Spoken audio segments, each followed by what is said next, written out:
Alright, so this morning I am out in the garden.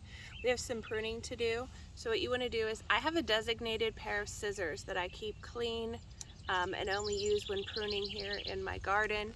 So today we're going to start with my zucchini plant. As you can see, there are buds.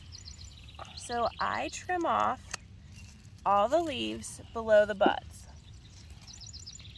And I put them in a bucket and put them in our compost. Then I also take this time to pull any weeds that are underneath it. As you can see, I have a yellow zucchini on. I take this twine that'll just compost into the ground, and I tie up my zucchini so it actually grows up a pole.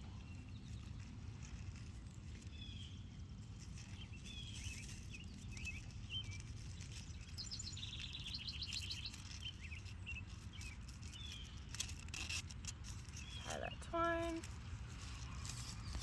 And then this guy's good for another week. All right, we're gonna move on to the tomato plants.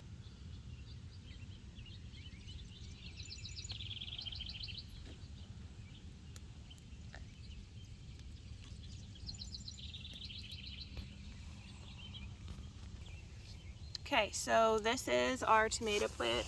I have already pruned this this year.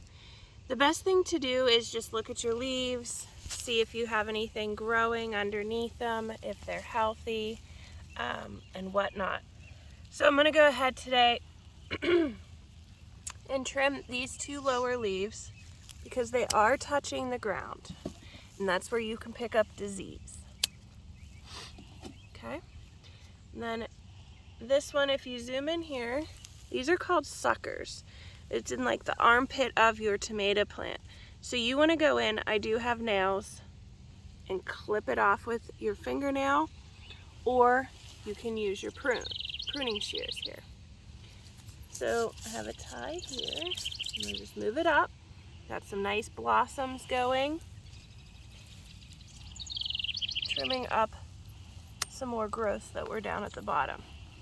As you can see down here at my roots, it's white. So because my tomatoes started to blossom, I added bone meal.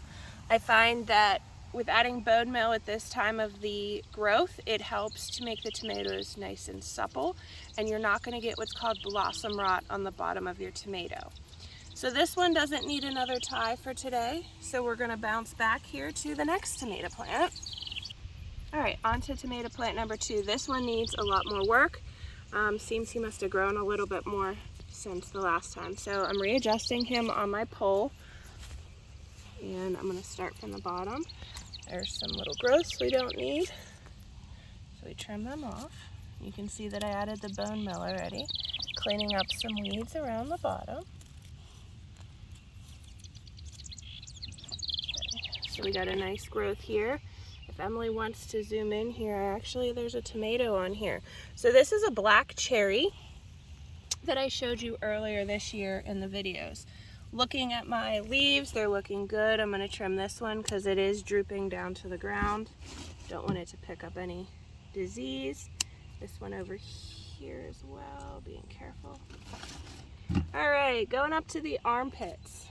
We have 1, 2, and 3 growths. Little suckers. Cutting them off because I can't get my fingernail in there as good as I'd like. For 3. Okay, like I said, I'm taking my twine. What's nice about this is at the end of the season, when Nick rototills all this under, I don't have to pull this off. This will go in as well. We use grass clippings and newspaper for our mulching to keep down my weeds. There we go.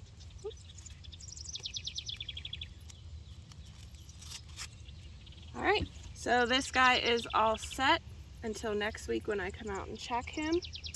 I'm going to continue on here with the rest of our tomatoes, as you can see, and have a great day. Bye.